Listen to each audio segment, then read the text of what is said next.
This was so much fun. It was so much fun. It's getting its own video instead of sharing it with the other Conan True Believer from this week. I haven't read that one yet. I read this one, and I put it down, and I was done. It was good.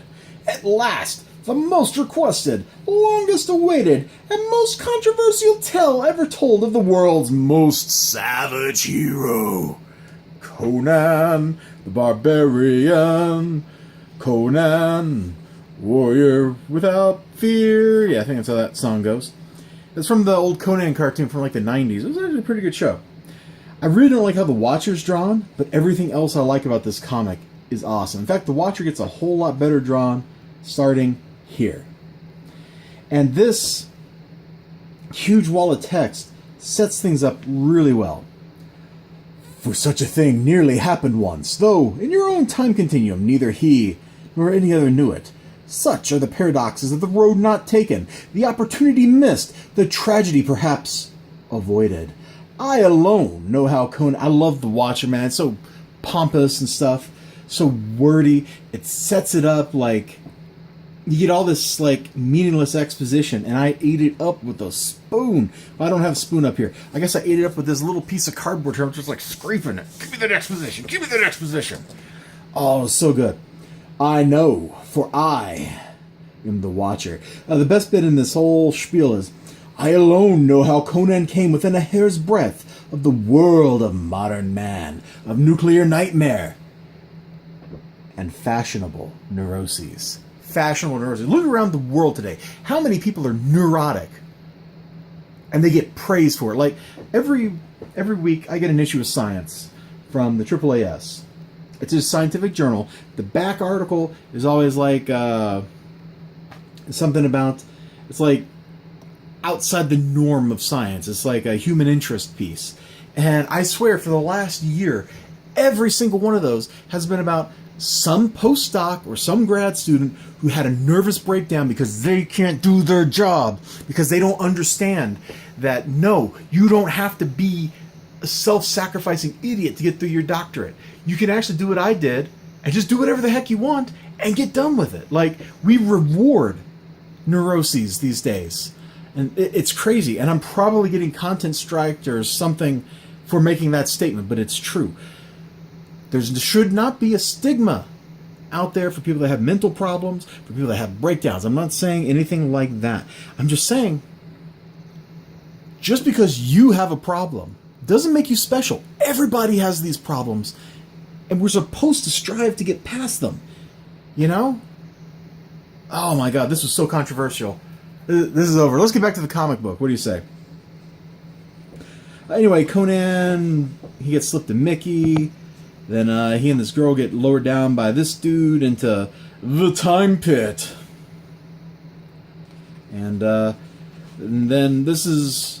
Oh, hold on. There's a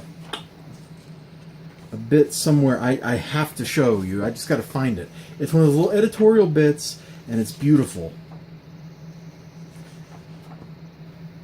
This is the kind of thing that should happen more often in comics. Oh my gosh, where is it?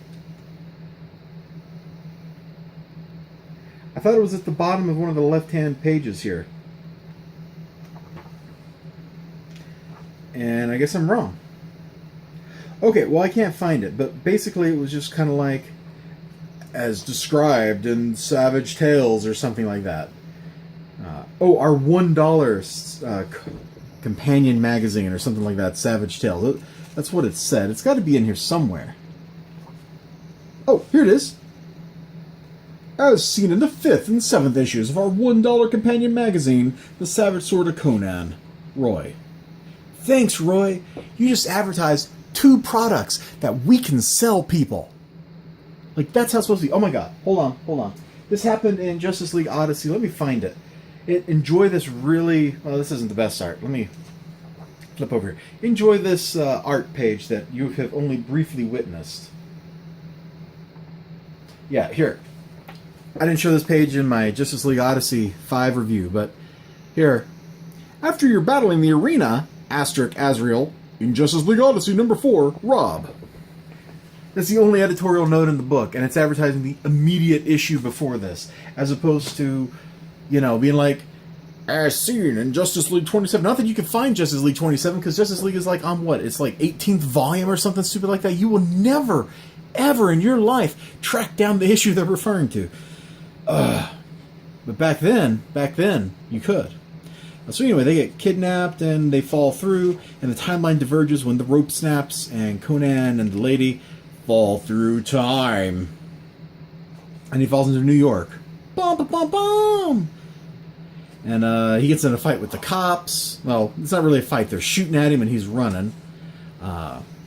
He escapes through Conan's parkour skills. Like, I really like how this issue emphasizes his agility.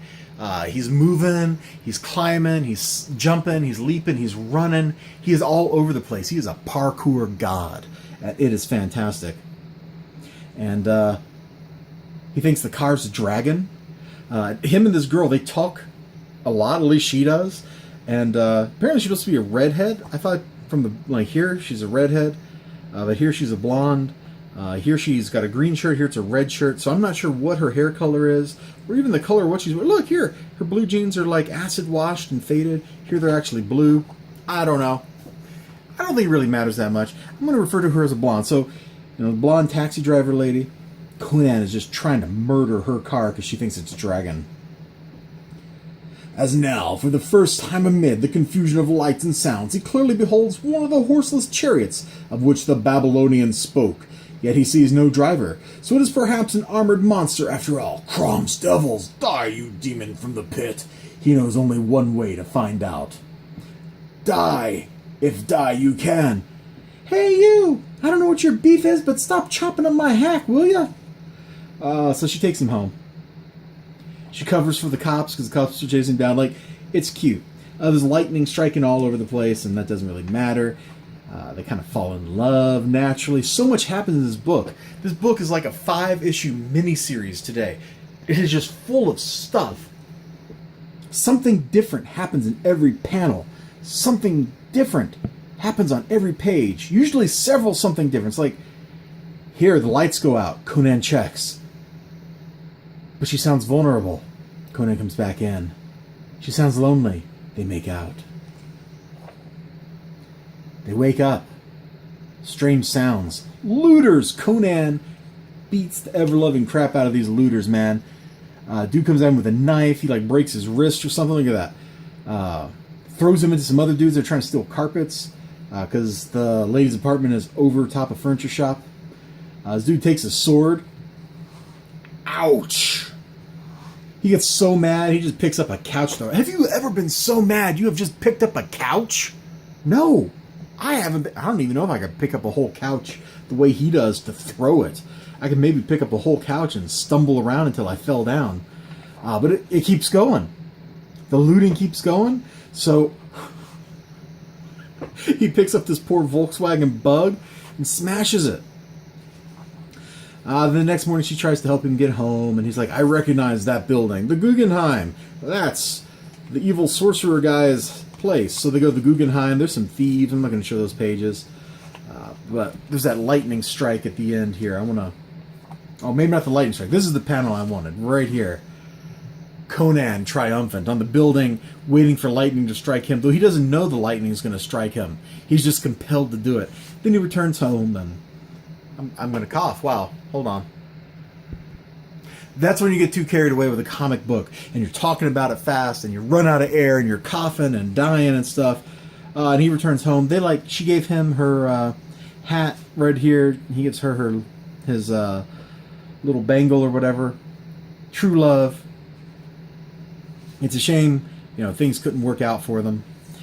But it was fun. This book feels so hefty. It feels heavy in my hands. I don't even know is this standard size? This feels bigger than a standard comic book. I don't know if it is. Let's hold it up to... Well, I should find another Marvel book. Hold on. Let's see. Find Fantastic Four. No. Oh, here's a Conan True Believer book. That's perfect. Let's find out.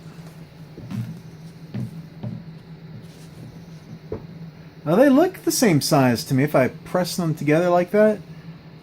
So I guess it's the same size, but man, So much happened in it. Decompressed, it's not. What ifs have a hard time anyway telling a complete story with references to things that have happened in other stories. And they have to tell the whole story. They have to sprint, basically, even in old school writing where a million things are happening on every page.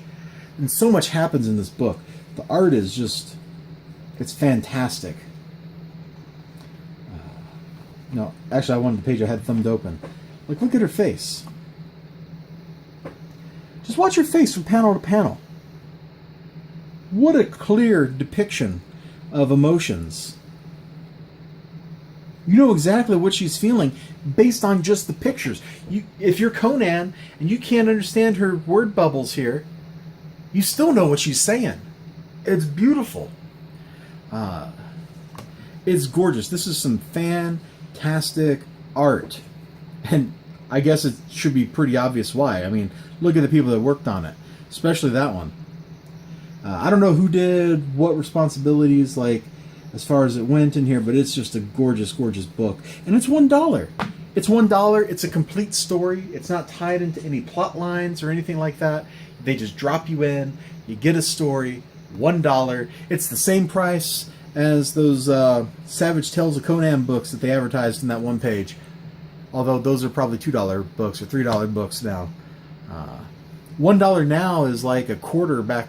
Wait, this would have been like, what year? Does it say what year? What if 13? That's probably, if this is what the cover looked like, corner box, probably early 80s, be my guess, just based on what I see on the cover. And so that would have been like 35 cents or something today. Like, dirt freaking cheap. How can you not like it? One thing I wonder, is I go to the dollar store every once in a while because they have a book section in the back full of random things. And sometimes I get some great stuff. I read this one book called Angelopolis back there. Anyway, the point is, why are these not in, like, the Dollar Tree? Every dollar store on the planet should have a whole little section in the back where it's just like True Believer books. You put a spinner in there. People buying these for $1, they're not going to care if the spine's got a little, break because it leaned forward or something. I don't even know if you can really tell. Like, I'm gently bending the book. They're not going to care. You get this in there for $1, man. I guarantee you'll sell a lot. I don't know how many that means, but you're probably going to sell more than you do by putting these in comic book stores where old geezers and not so old geezers like me go in and buy them.